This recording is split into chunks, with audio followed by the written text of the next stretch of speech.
प्रिय भक्तों, आपको बता दें कि काली माता को पापियों का संहार करने वाली माता के रूप में जाना जाता है।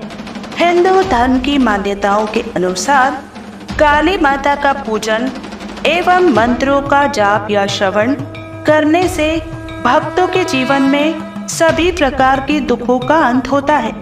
यदि आप भी किसी परेशानी से जूझ रहे हैं या कोई चिंता सता रही है, तो आप भी काली माता के मंत्रों का जाप या श्रवण कर सकते हैं। ज्योतिष शास्त्र में भी कई समस्याओं का समाधान बताया गया है। ज्योतिष शास्त्र में पूजा पाठ और मंत्रों का जाप या श्रवण से लेकर कई ऐसे उपाय बताए गए हैं जो आपको हर कठिनाइयों का सामना करने की शक्ति देते हैं।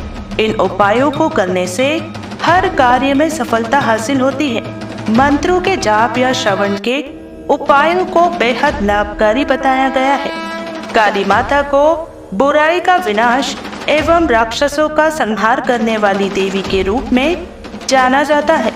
पौराणिक कथाओं के अनुसार काली माता को प्रसन्न करने का सबसे अच्छा तरीका उनकी प्रतिमा की पूजा करना माना जाता है। इसके अलावा आप सभी मंत्रों का जाप या श्रवण करके भी काली माता को प्रसन्न कर सकते हैं और तमाम तरह की परेशानियों से छुटकारा पा सकते हैं। तो प्रिय भक्तों, अगर आप भी अपने जीवन में सभी प्रकार के नकारात्मक शक्तियों से दूर रहना चाहते हैं, तो हमारे बताए गए मंत्र को लगातार 21 दिन तक नित्य दिन 108 बार जाप करें या मंत्र उच्चारण का श्रवण करें और गुनगुनाएं। उच्चारण पाठ को सच्ची श्रद्धा भाव से सुनते समय माँ काली का ध्यान करते हुए अपने सभी बाधाओं को दूर करने और सभी मनोकामनाओं को पूर्ण करने के लिए माँ काली से प्रार्थना करते हुए मंत्र संख्या के अनुसार मंत्र उच्चारण पाठ को पूरा अंत तक यानी पूरा 108 बार जरूर सुने। आपके जीवन में सभी प्रकार के दुष्ट शत्रुओं जैसी नकारात्मक शक्तियां दूर रखने के साथ साथ माँ काली आप सभी की मनोकामनाओं को पूर्ण जरूर करेंगी। तो भक्तों, यदि आपको ये वीडियो पसंद आए तो कृपया करके इसे लाइक, शेयर और हमारे चैनल राधे कृष्ण वैदिक को सब्सक्राइब जरूर करें। कमेंट में जय माँ काली लिखकर अपनी उपस्थिति जरूर दिखाइएगा। तो शुरू करते हैं। जय माँ काली, हर हर महादेव। माँ काली का महामंत्र इस प्रकार है।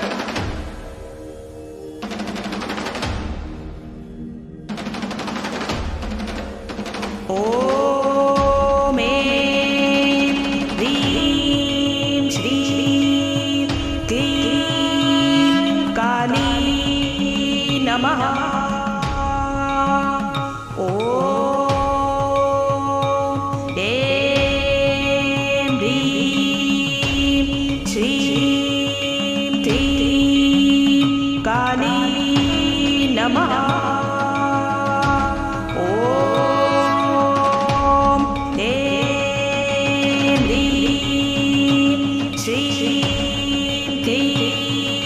काली नमः। ओम ऐं ह्रीं श्रीं क्लीं काली नमः। ओम